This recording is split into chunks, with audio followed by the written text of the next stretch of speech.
To say my life is an incredibly hard and borderline in shambles right now would be a complete and utter lie. It's been a few weeks since I've uploaded, my last video being a very emotional one about Black Lives Matters and specifically George Floyd. And since I left off that very emotional and heartbreaking and angering to make video, my life has taken a turn. I've been working on other videos. Well, granted, actually, no, I haven't been working on any other videos. I have ideas for other videos, but I have not had time to actually plan anything out. So instead, I am here today to just kind of give a little life update and just talk about what's on my mind. And then next week, I will resume regularly scheduled content that actually follows a script and is sort of good, if you can call any of my content that. But anyway, I've spent the last few weeks just suffering. My boyfriend and my two best friends live like 2.5 hours away from me, and so like a little over a week ago, I planned on making a fun day trip to visit them that turned into a week trip because I found out after getting pulled over that my license is suspended and my plates are suspended because I don't know how to be an adult, because anyone who should be teaching me and guiding me through this process doesn't do that. They all suck at their jobs, and I am just struggling to stay afloat every moment of every day. How I've made it to 21, almost 22 is kind of mind-boggling. But I spent a week trying to get a hold of different insurance companies and just trying to get everything on the up and up, and I still haven't been able to properly get through to the people I need to get everything reinstated. But I did make it back to my apartment after being stranded 2.5 hours away, and this next week will be full of a bunch of angry phone calls and more waiting by my mailbox, hoping to get a letter that I should have gotten this past week. So on top of that, I've also started my online classes, which it was recommended to me not to take two at the same time for the same time period over the summer, but your girl did two at the same time over the same time period for the summer because I'm stupid and also want to get through college, at least my undergrad, fast. So this first week, which is the week that sets up the tone for the rest of the class because there are only 6-week classes, I've been cramming it all into a few days because I didn't get back to my apartment with my textbooks and everything until the middle of the week. So, life is fun. Life is exhausting. And I guess, life update aside, I should get into why I wanted to actually hop on and make a video right now at fucking 12:30 in the morning. So, welcome back to my channel, guys. I don't even remember what my intro is. It's been too goddamn long. Anywho.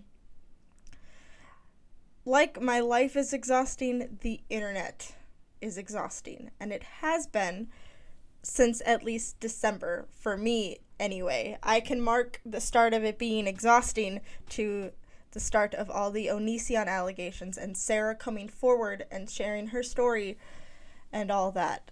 I didn't really start looking into Onision too deeply until January, but since then, it has been nonstop where I decided I wanted to make this YouTube channel, and I've been trying to do that.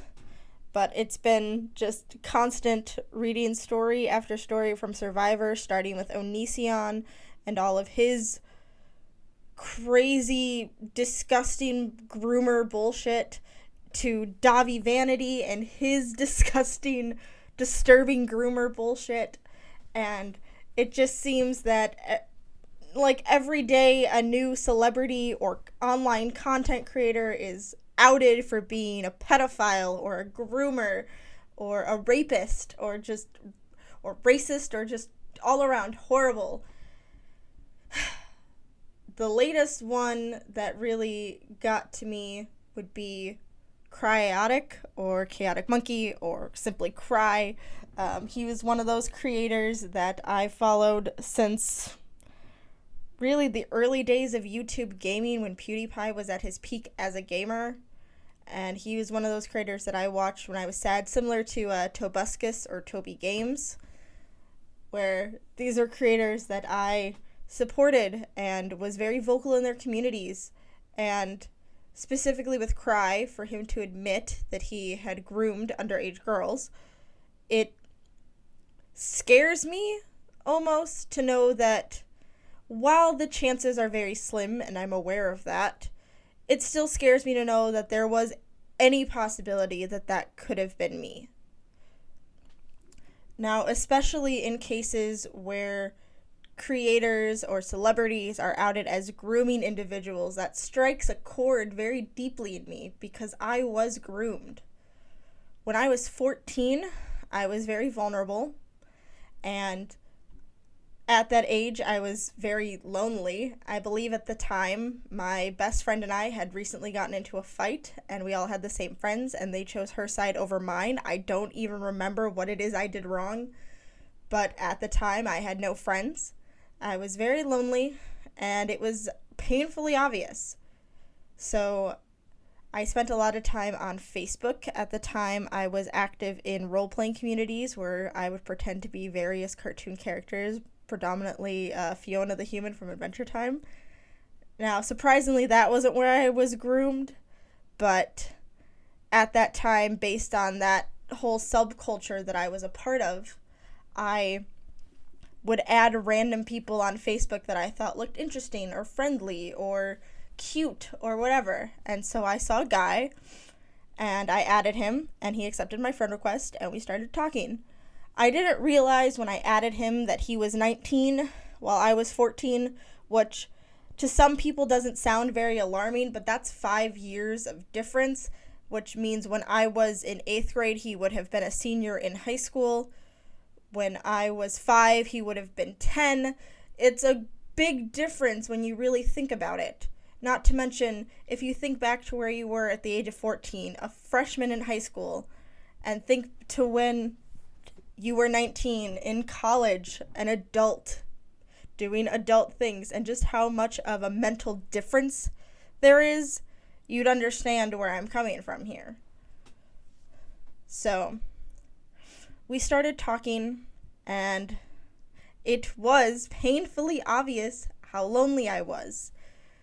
Eventually, we started Skyping, and eventually he walked miles and miles to my high school to hang out with me when I was at lunch, because my school had open lunch for high schoolers.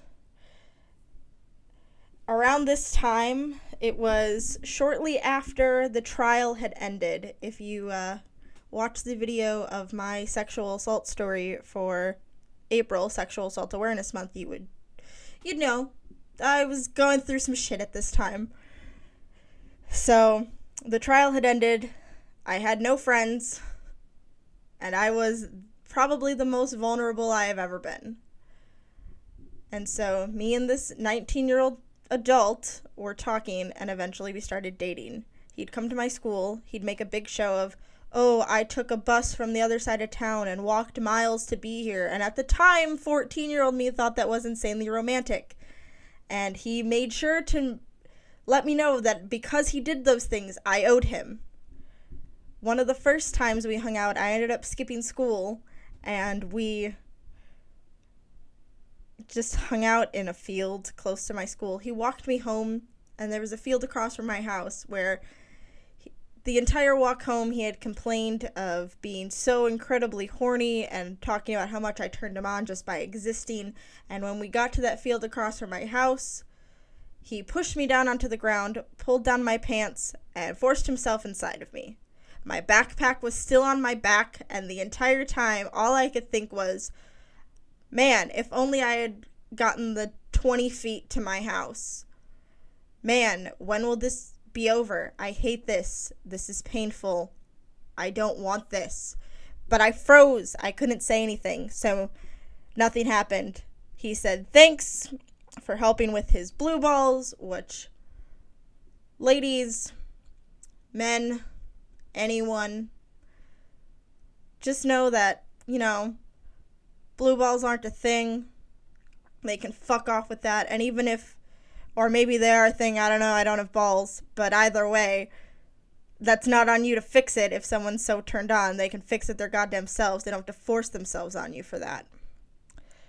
But anyway, this is what started a 2-year on and off, very toxic, abusive relationship. Anytime I would try to leave and share my story, I would be met with messages on Facebook calling me a whore, telling me I was a liar, just walls and walls of text just berating me.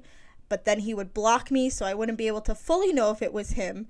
And then he'd come back as like a knight in shining armor saying, oh, that's terrible. I can't believe someone would say that to you. And then just keep this cycle of abuse going and going. I would try to break up with him, or he would break up with me, and I'd think it'd be done and over with. And then he'd come back into my life, and I would just, I don't know. I was groomed. I was conditioned to believe that, he was there for me and he cared about me. And it disgusts me to this day. He would often sneak over to my dad's house at night because it was easy to sneak in, and we'd hang out and watch movies because I'd only be at my dad's on weekends, so I wouldn't really have to get up early the next day. And every time we hung out, he would guilt me into having sex, even though I did not want to. Most times I would say, no, I just want to cuddle, or can't we just enjoy each other's company? And he would tell me that it was not worth it to come and hang out with me if we weren't going to have sex. Mind you, by this point in time, I was 15 and he was 20. Red flag. Which I can't believe we never got caught, and I know it would have sucked for me at the time, but I almost wish we did. Except we did eventually when I was 16 and he was 21, because he came over to my mom's house. And my mom just knew something was up. She came into the room. My stepdad shoved this dude and kicked him out. I was grounded for a very long time, but I could understand why. Honestly, it was a wake-up call, and I had never been more happy to be grounded. Maybe not at the time, but in retrospect, I'm glad I was, because that's what really stopped me from talking to this guy and keeping this cycle going. And then when I was 17, almost 18, and in a healthy relationship with someone else, he messaged me again under the premise of wanting to be friends, and I let him. I let him back into my life. He visited me at work. We talked. We hugged. One of my managers at the time, who I consider a brother to this day, I never really talked to him about it in depth, but I'm pretty sure he got a bad vibe because he practically kicked him out of the store.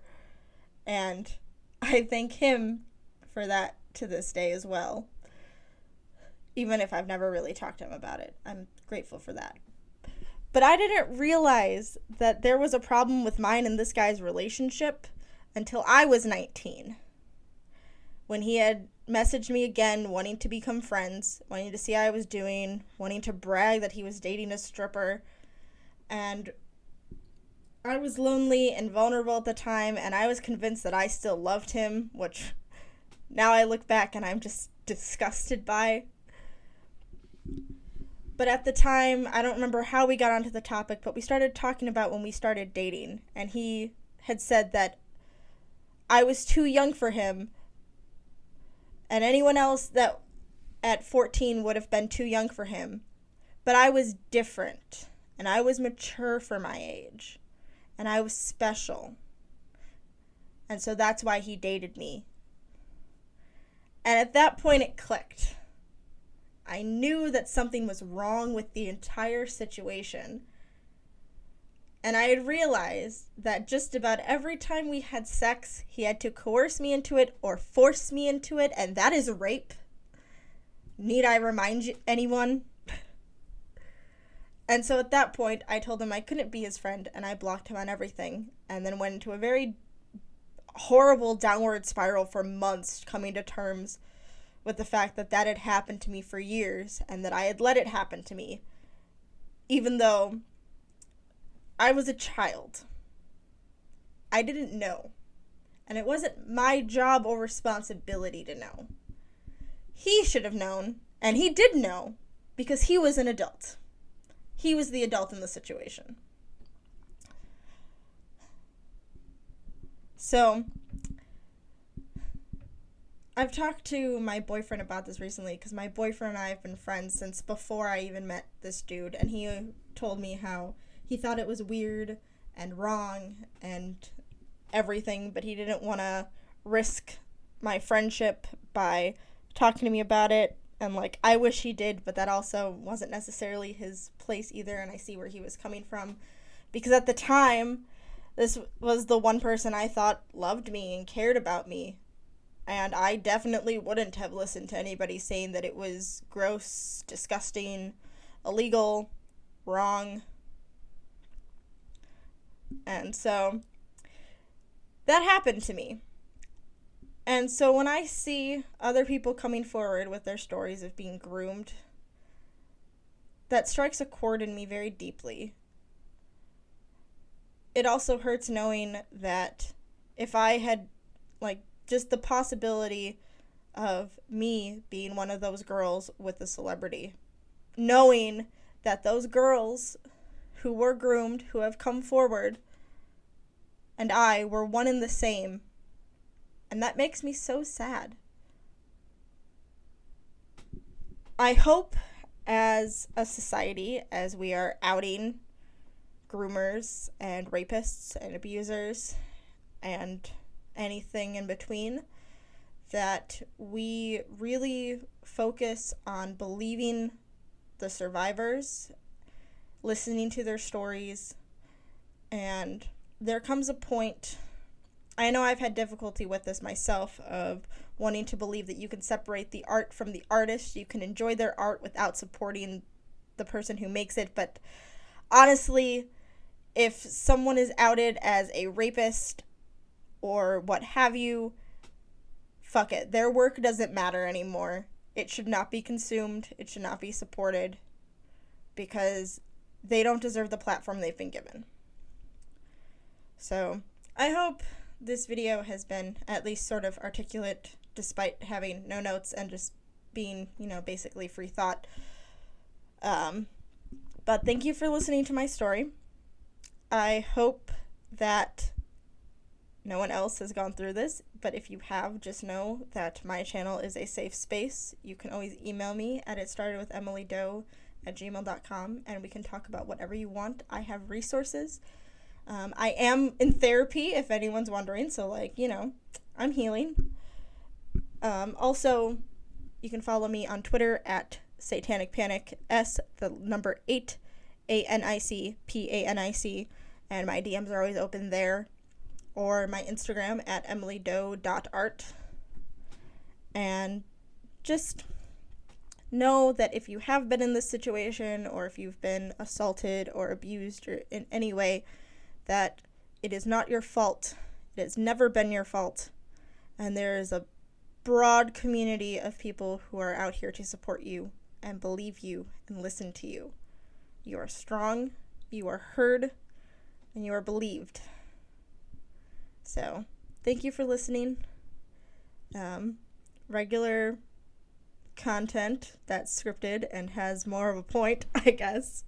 Hopefully next week. I'm still trying to figure out my life because I got a lot of shit to sort out still. But anyway, thank you for watching. Stay safe, and I will see you guys in the next video.